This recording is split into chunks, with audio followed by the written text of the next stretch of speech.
episode of Progress, Potential, and Possibilities, discussions with fascinating people designing a better tomorrow for all of us. I'm your host, Ira Pastor.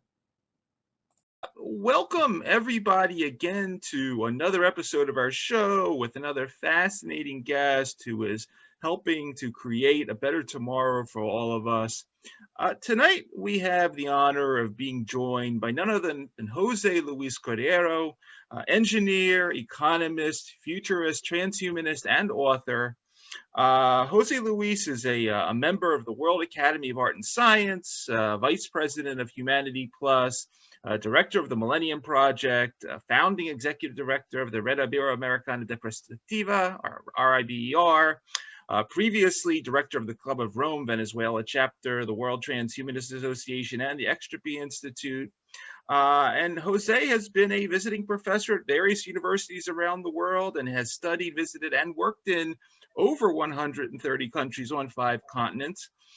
He has published more than a dozen books from topics ranging from economics to technology, including The Great Taboo, True Nationalization of the Venezuelan Petroleum Industry, Constitutions Around the World, A Comparative View from Latin America, the Latin American Challenge, and most recently, La Muerte de la Muerte, The Death of Death, and has contributed to international media all over the place, from CNN, Discovery Channel, History Channel, among numerous others.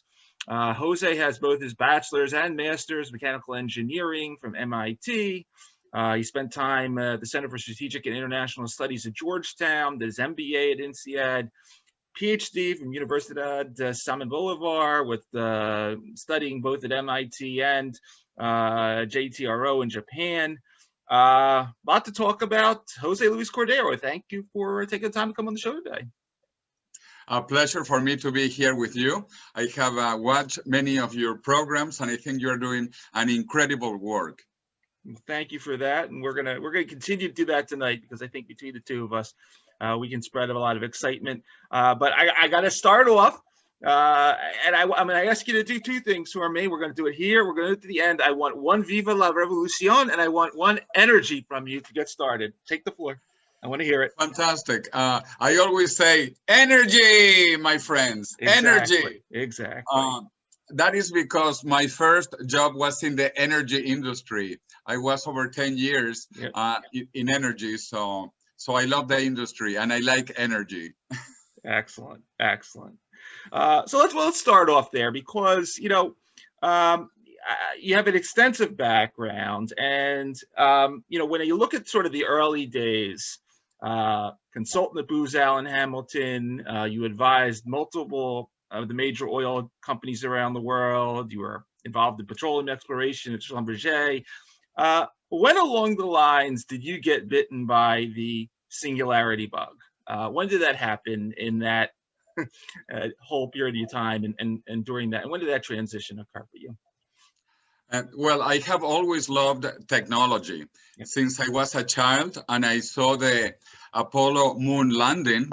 I wanted to be an astronaut. I wanted to be an engineer and to do things with technology. So after I graduated from MIT in Massachusetts, I began working in the energy industry, but always with an interest in all other technologies. And some of those technologies were artificial intelligence, robotics, and obviously biotechnology. And what is happening today with regenerative medicine and rejuvenation technologies, which are very, very new. They are just starting. So I always followed it very closely, but I was not really involved into biotech, to put it that way, until about 5 years ago when my father died. And as you know, the death of a close relative changes the life of many people. And so that was like the triggering point for me to dedicate my life more and more to kill death before death kills me. And, along those lines, and I'm going to get into your book in a little bit, but what does it mean to you? Because, when someone say, well, who is José Luis Cordeiro? You described a lot of ways, an incredible optimist, you're bursting with energy, you're a futurist. what does it mean to you to be a futurist? What is your daily job when someone comes up to you and say, what do you do on a daily basis? I know you give a lot of speeches, but what's your main thing? When someone says, what do you do? What's your elevator pitch normally? Well, I am an engineer and a futurist, and I look at trends towards the future. So I monitor different industries, not only energy, but now biotechnology. And I write a lot. I publish a lot. I have a dozen books, and my latest one about how not to die and how to live forever, basically. And I do a lot of consulting job as well for different companies, governments on the technology subjects. So I am very active all the time and traveling a lot, not so much now during the COVID lockdown, but hoping to travel again soon, and not just on tiny planet Earth, but also I want to go to space, to outer space. I really want to go to the moon. I want to go to Mars. Just before the pandemic, I was in the first Mars analog mission done in Spain. So I do want to go into Spain, and this is the time to go to space, even with COVID. Actually, maybe better because of COVID, since there is no COVID on the moon or on planet Mars. Absolutely. So Jose, you have you've written La Muerte de la Muerte. It's published in multiple languages. Take us a little bit through the inception of the book. I know you wrote it with David Wood. Talk a little bit about the sort of the different areas that you look at. I know you're into the sort of the big four of bio, info, nano, and cogno. Talk a little bit about that. And then there's a separate part of that afterwards. I want to come back a second time, but take us through sort of the basics of the book, what languages it's in, where you're selling it now, and a little bit of what it was like putting this all together, because it's very comprehensive. You interview people from all components, from the sort of the very large companies, the Calicos, the Microsofts, on to the small researchers. Walk us through a little bit of what the process was like in putting this book together. Well, sure. It began also as a personal story. As I told you, my father died actually in Venezuela, so I had to go back to Venezuela to pick up my mother and take her out of Venezuela because the situation is horrible in Venezuela. So I took her to Spain because she was actually from Spain, but they emigrated. My parents, both of them, they emigrated during the Francisco Franco dictatorship in the 1940s, 50s, and 60s and 70s in Spain. He was in power for over 40 years in Spain. In any event, so I moved to Madrid after my father died, and then I said, we really have to kill death before death kills us. And there were so many advances. And at the same time, a friend of mine for 15 years, David Good from England, from the United Kingdom, he lives in London, and he also studied at Cambridge, but Cambridge University in England. I studied in Cambridge, Massachusetts at MIT. So we decided to work on a book together because he was also very interested in aging. And I am an engineer and he's a mathematician originally, working with computers and operating systems. So we did a perfect match for a total disruption of the medical sector, because there is a complete disruption, but it's coming from outside. It does not come from inside. And so we wrote the book. It took us about a year, and then we published it first in Spanish because I am very well connected in Spain and all over Latin America. And after the book became a success, really very good. It was number 1 and 5 on sales simultaneously. Number 1 in paper and number 5 on Kindle, electronic format. And after such a success all over Latin America as well, we published it in Portuguese, also a success in Brazil and Portugal. And then we just published it in French. It just came out in French. I am very proud. La Mort de la Mort. By the way, I also speak French and Portuguese. I speak 5 languages. And the book now is coming out in Russian in 1 month, and in 2 months more in Chinese, and 2 months later in Turkish. And I am really excited because it will be the first Muslim country where it is published, in Turkey. And then I'm also working on German and Italian and Japanese editions. So the book is really becoming international. And especially I'm excited about China, because China will suffer a demographic implosion, not explosion, implosion. They are going to lose, according to the forecast, 700 million people by the end of the century. This is incredible in peacetime. This is twice the population of the USA that are going to disappear in China because of the policy of one child that they had for about 4 decades, one child policy. And this is not easy to change, to reverse now. So China will go downhill from about 1.5 billion people now to less than 800 million people by the end of the century. So China will be a big market for me, so I'm really excited. And the same in Russia, because the population of Russia also has been declining for over 10 years. Many people don't know it, but in many European countries, the population is going down. In Russia is going down, in Germany, in Italy, in Spain also the population is going down, in Japan, in Korea soon, in China soon. So worldwide the population is stabilizing and then declining.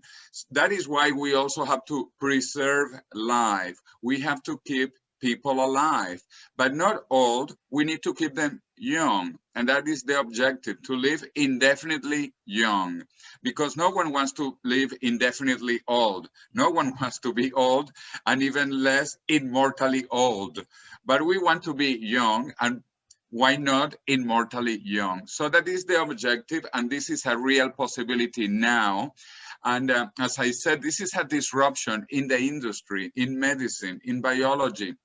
And many people still don't see it coming, but it is coming. In fact, that is why all the information technology companies, computing companies like Google, Facebook, Amazon, Apple, IBM are going into health, because we are discovering that really we can stop aging, and even better, reverse aging.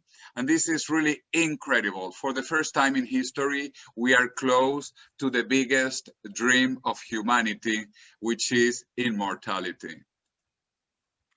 And continuing along those lines, I watched a presentation you gave. It was a little while ago at the down at the Church of Perpetual Life, and you brought up a very interesting topic that you termed mindfacturing, sort of the way people add value in some of these domains. And you gave a couple of really interesting examples, sort of the Juan Valdez, the Starbucks value addition. You talked about the Venezuelan oil company, PDVSA, and how a barrel of oil is great, but Disney creates a tremendous amount of value off those petrochemicals and petroleum products.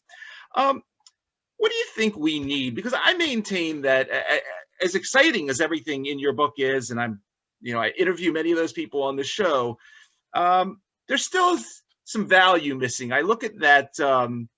I saw a number today that the current 65 plus population spending power about $8.5 trillion. In 10 years, they're about $15 trillion. What is the sort of the mindfacturing event that you think needs to occur in this space, in this longevity space? Because you want to see the trillions pouring in. We don't see that yet. Any ideas along those lines? Because I think this is extremely important. Absolutely. And I like to talk that we should move from manufacturing from the hands, manufacturing, into mindfacturing from the mind, the brain. And actually, it is very interesting to think that the brain is the most complex structure in the known universe. And that is why humanity has advanced so much in the last 2 centuries, because we have more people. And people don't come just with a mouth and with a behind.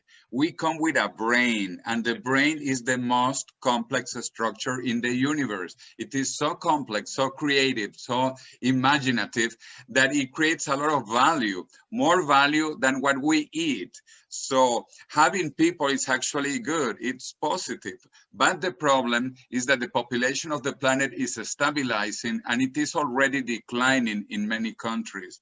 So that is also another reason why we need to keep people alive. But what is happening is that most people don't know what is happening in terms of longevity. And I will give you my favorite example, which is cancer. Cancer was discovered to be biologically immortal in the year 1951. 1951. This is 70 years ago, with a patient called Henrietta Lacks, who was born in 1920. She died at age 31 with a huge cervical cancer that is still alive.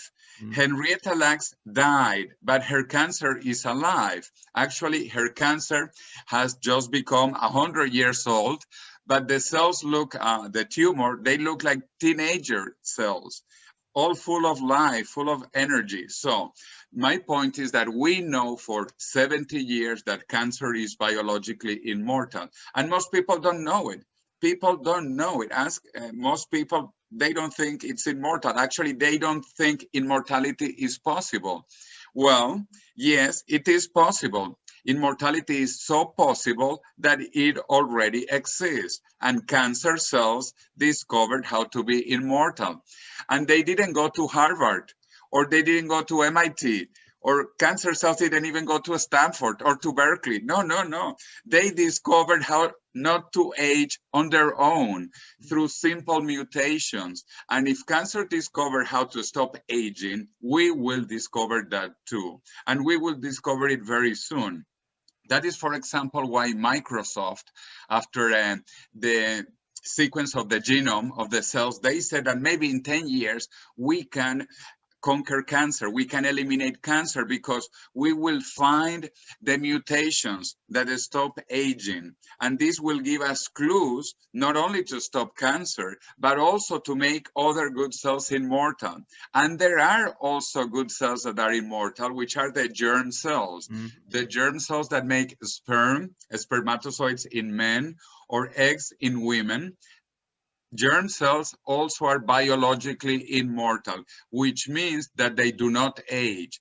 That doesn't mean that they are truly immortal, because when a person dies, and we are basically 99% somatic cells, from soma, body in Greek, somatic cells. So when the body, the soma dies, the germ cells that do not age, they also die. So cancer cells that do not age, they die when the body dies, and germ cells that do not age, they die when the body dies. But if you extract cancer cells, or if you extract germ cells, they could live indefinitely, forever, as the Henrietta Lacks cells have shown us, after 100 years of youth, eternal youth. But also there are small organisms that are immortal. The immortal jellyfish, some hydras, some medusas, and also bacteria that divide symmetrically. And I think this is very important to know, because bacteria that divide symmetrically, they also have round chromosomes, circular chromosomes with no beginning and no end. Therefore, they don't have telomeres, which is part of the aging problem, but they don't have telomeres. They have round chromosomes, and when they reproduce, they divide exactly the same way, and they do not age biologically. So life appeared to live, not to die. The purpose of life is more life, better life, longer life, healthier life. So it really is incredible that people don't know this. People don't know that there are immortal cells, immortal organisms, and that is the proof that it is possible, because it already happens. It already exists. Absolutely, absolutely. And you know, when we talk about some of these biological immortality technologies, which you sort of put in the category of, when we talk about the different singularities that you talk about, that show the Methuselarity with its falls, next to that is another singularity, the tech singularity, and your buddy Ray Kurzweil, which is, a lot less based on carbon, a lot more on silicon. Talk about your interest in sort of the tech singularity, silicon-based dynamics. Of course, some of the the current technologies, obviously the futuristic stuff in terms of mind uploading. And do you want to be a carbon-based life form in an extended period of time, or are you more interested in silicon-based life form? Well, let's begin with the singularity and what it means and when and how we might get there. Sure. My friend Ray Kurzweil, in 2005, he published his best-selling book, The Singularity is Near, and he has been forecasting two very important dates, 2029 and 2045. He says that by 2029, we will pass the Alan Turing test. And that means that we will not know if we are talking to a machine, to an artificial intelligence, or to a human by 2029. And then artificial intelligence will continue improving until by 2045, we will have a global artificial intelligence that will be bigger, more powerful than all of human intelligence combined. And that will be the technological singularity, the moment when artificial intelligence reaches and overpasses human intelligence, but then we will merge. This is what we think. We will merge biological and artificial intelligence. He talks about all of that in his coming book, and that is supposed to be out this summer or this fall. The Singularity is Nearer. The book comes out 16 years later, but the forecast, the predictions are still the same, which is very good. He's totally convinced, and so am I, that this will happen. By 2029, we will pass the Alan Turing test, and by 2045, we will have a global artificial intelligence equivalent to the human intelligence of all the planet, of all humanity. But we will merge, we will improve, we will augment ourselves with artificial intelligence. This is in the non-biological side. On the biological side, we also talk about two more dates. We talk about 2029 for reaching longevity escape velocity, which also is called sometimes as the Methuselarity or the singularity of Methuselah. As you know, Methuselah was a biblical prophet that lived almost 1,000 years.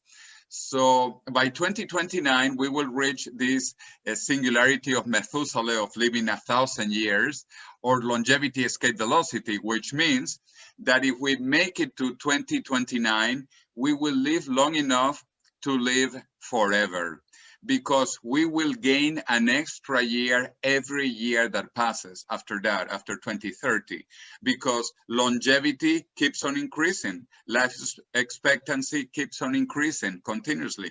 And in one decade, we will gain 1 year per year we live. So that will allow us to live indefinitely, but still aging until we get to 2045, when we expect to have not just the singularity, but also immortality through rejuvenation technologies. We will be able to rejuvenate people. So it doesn't matter if we make it old to the year 2045, because the objective is to rejuvenate people. And we know this is possible also. This was impossible until 20 years ago, but then a Japanese scientist called Shinya Yamanaka, he discovered doing experiments on mice that 4 genes controlled the aging process on skin cells on mice. And this was so incredible, obviously, that in only 6 years, he got the Nobel Prize in Medicine in 2012. Anyway, so today we know we can reverse aging, and this is called science. Now, I want to want to go back in time now and have a little thought experiment here, but to bear with me on this one, because I read your recent editorial you wrote called "The Death of PDVSA," or Petróleos de Venezuela, where you sort of go into sort of what's transpired in your home country in terms of a country that sits on the largest oil reserves in the world, estimated around 300 billion barrels. Now, in that direction, several thousand miles, is a country called Saudi Arabia. The Saudi Aramco oil company brought in $330 billion of revenue last year, and close to $90 billion in income, has a market cap of about $2 trillion, and they're building new cities 20 times the size of New York in the middle of the desert. Venezuela, through PDVSA, in 2018, brought in about $24 billion, less than $1 billion in income, and their market cap of, well, Citgo is not that.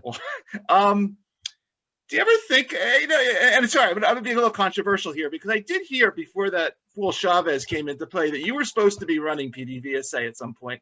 Is this true? And do you ever think back that if you were running PDVSA at this point, how much money you'd be sitting on to make all this Methuselarity and Singularity happen? Does that ever keep you up at night?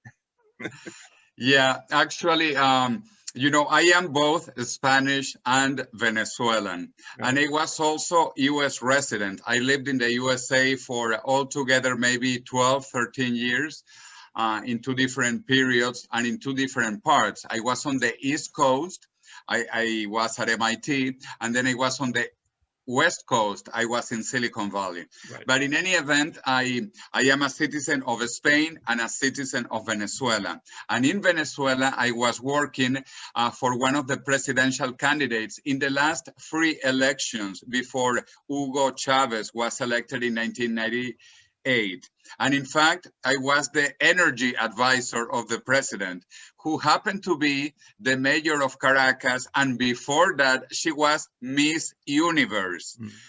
As you probably know, Venezuela has had the highest number of Miss Universe, Miss World, Miss International, and not per capita, in total, 7 Miss Universes. It's a world record. One of them became mayor of Caracas, or the main part of Caracas called Chacao, and I was her energy advisor. But we did not win. The beauty, the Miss, the beauty did not win. It was the Beast who won. Mm-hmm. And so I am not the president of the oil company of Venezuela, which, as you said, could be the largest company in the planet, because Venezuela has more oil reserves than Saudi Arabia. As you properly said, it has about 300 billion barrels of oil. That's a lot of oil, more than Saudi Arabia, 10 times more than the USA, or even more. In any event, that was my previous life with the Miss Universe and petroleum and Venezuela. And so I invented also another word, which is the energularity, the energy singularity, because now we are also moving through a big transition. We are moving from fossil fuels into renewable fuels, renewable energy. And this is happening fast. And most people don't see it coming either. But in 10 years, we will be basically using solar and wind energy for over half of all the energy in the planet. And we will have electric cars and intelligent cars that will be self-driving everywhere. And even though it seems like science fiction, this is happening, this is coming. This is like the singularity or the methuselarity. It is the energularity. It's a great trend, but somewhere in here, I wish that you were the president of PDVSA, and and had the ability. I wish that too. I wish that too. Yeah, sorry to dump salt on your wounds, but anyway, let's move on to other interesting things. You, as mentioned earlier on, you signed up for the Dear Moon trip that's being sponsored by the Japanese billionaire Miyazawa. You are also part of this Astroland Interplanetary Agency in Spain, and you did. I don't know how long you were in sort of isolation, sort of pseudo Mars in the middle of the desert and all that. But walk through that. What was that all about, and did you enjoy it? And what are some of the things you learned from that experience?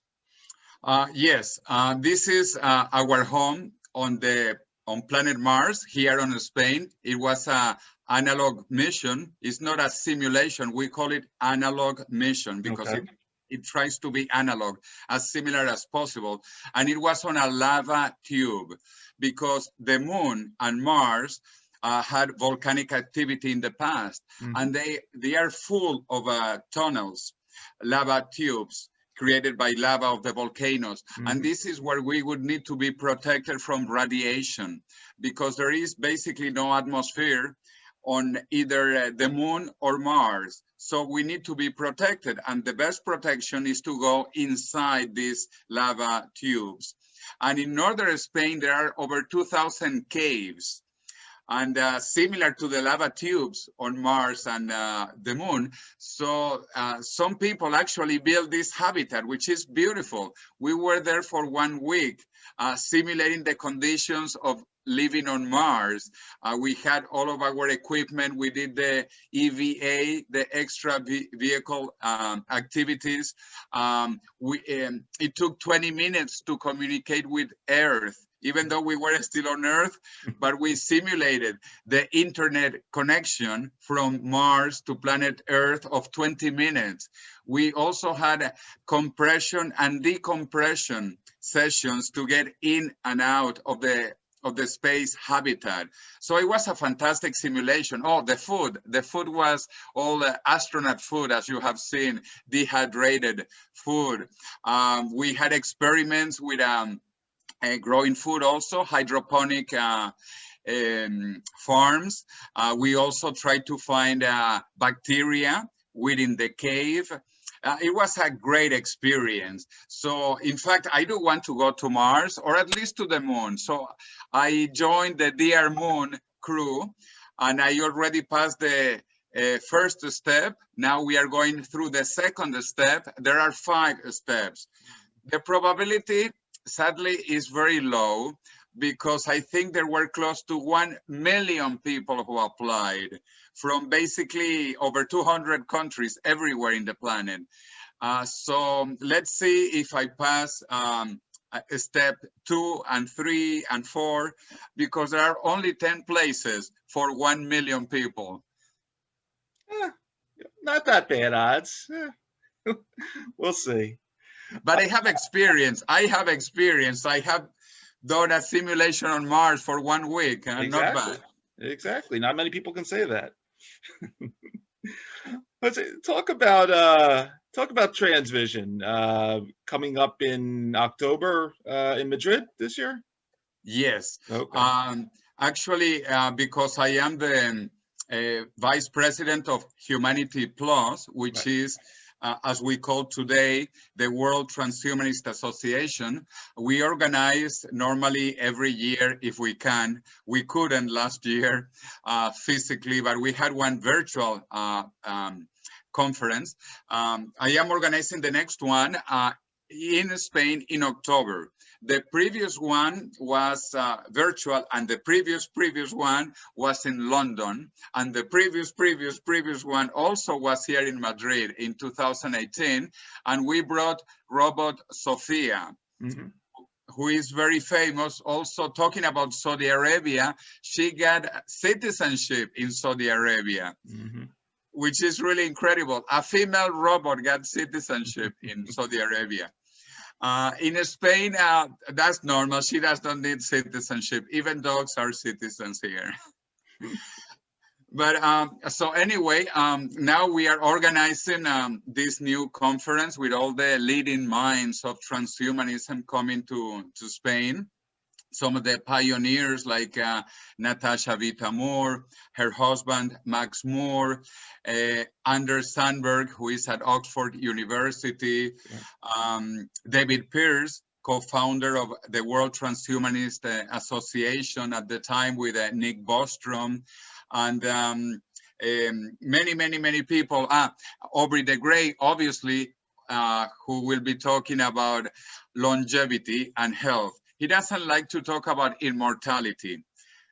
But I do, because everybody understands immortality.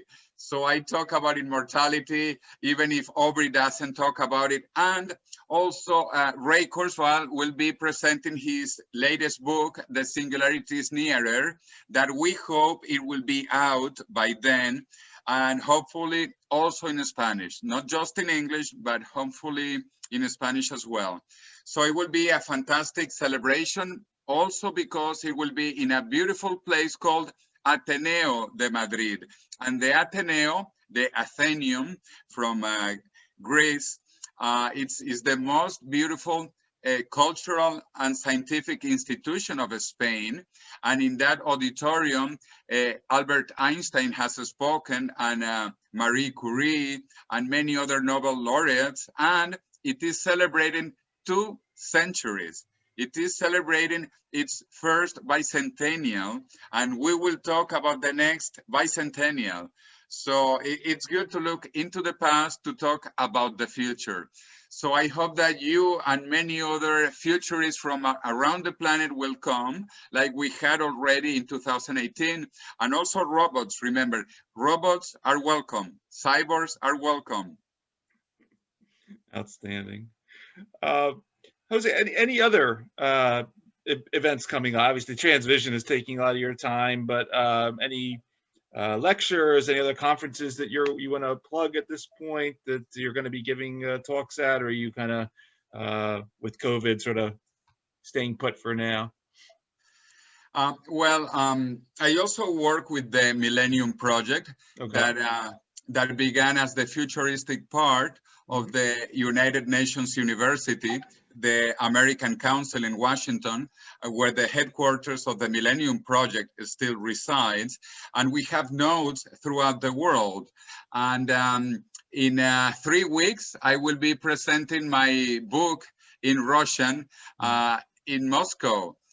Virtually again, no flights yet between Western Europe and Moscow, but I will be talking about the death of death in Moscow at the Higher School of Economics, which is like Harvard, the top economics university in Russia. So I am happy about that. And then we will have probably also the yearly meeting of the Millennium Project. Every year we have a global meeting. Again, it will be virtual still this year. And I have 2 other conferences in the USA. One is called Freedom Fest, which will be in Rapid City in South Dakota. I have never been to South Dakota, so I want to go to Mount Rushmore. And we have beautiful conferences there. And one of my talks will be about immortality, and the other one will be about Latin America. And then we are looking forward to RAD Fest. RAD is Revolution Against Aging and Death, RAD Fest. I am one of the creators of the Coalition for Radical Life Extension that developed the idea of RAD. And it is a revolution, so here it goes. Wow. Viva la revolución! Viva! Outstanding. It is a revolution. It is a revolution. And when we began with RADFest, it was in San Diego, right, across Mexico. And you know, there were many Mexicans also, so I had many friends. Viva la revolución! So it was a lot of fun. We had RADFest for 3 years in San Diego, yep, which is a top biotechnology center in the USA and in the world.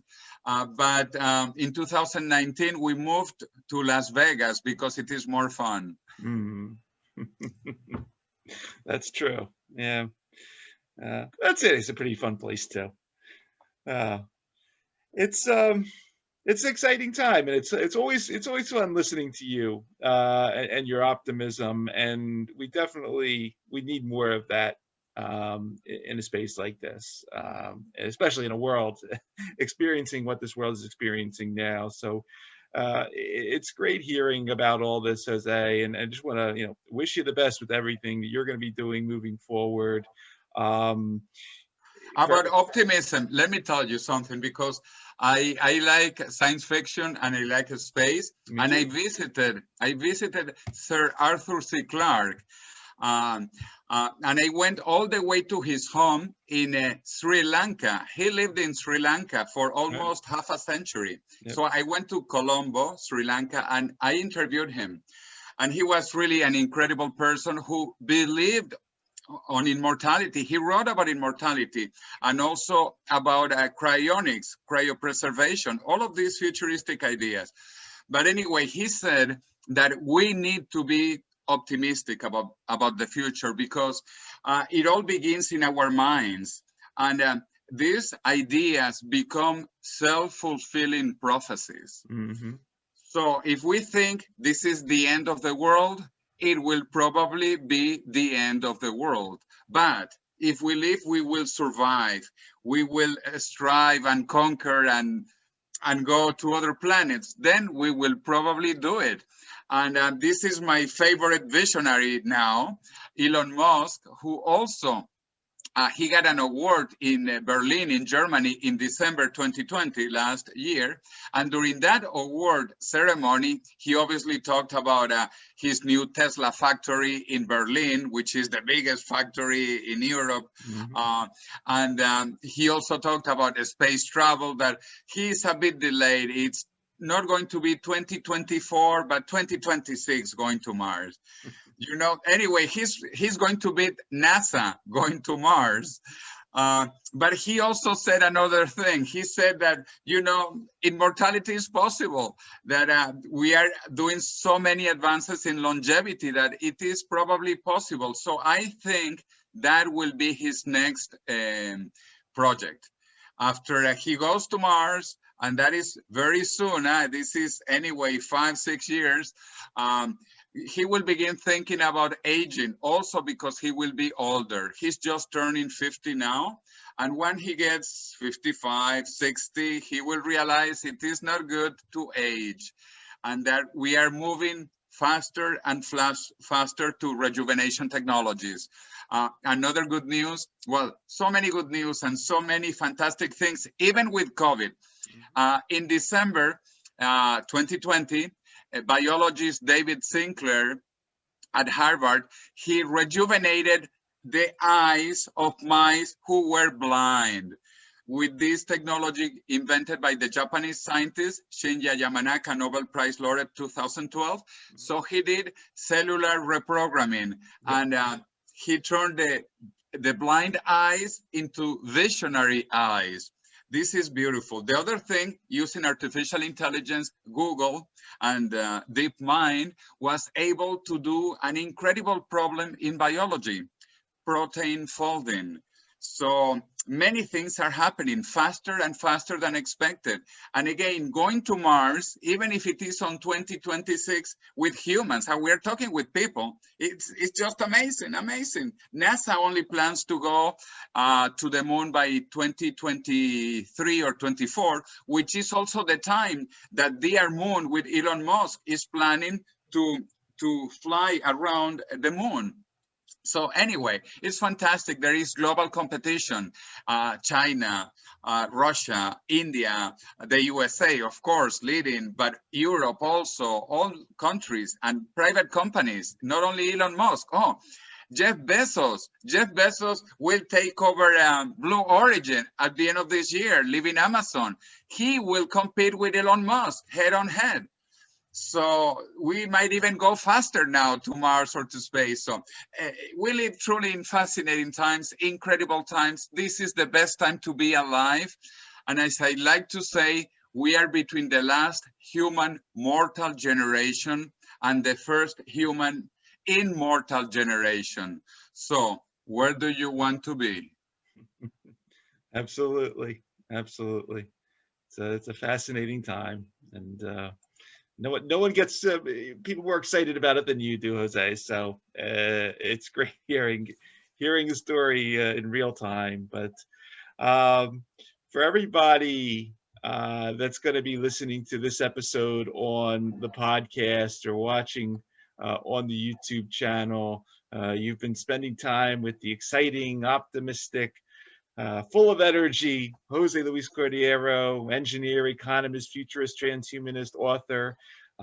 Pick up Muerte de la Muerte, The Death of Death, in many different languages, hopefully soon in English, but you can get all the other versions. Jose, it's great to see you. I really appreciate you taking the time to come talk for a little while today. And as we say on the show, thank you for helping to create a better tomorrow through everything you're doing. And now I'm going to give you one back. Energy! Energy! Live long and prosper, my friend. Live long and prosper, everybody.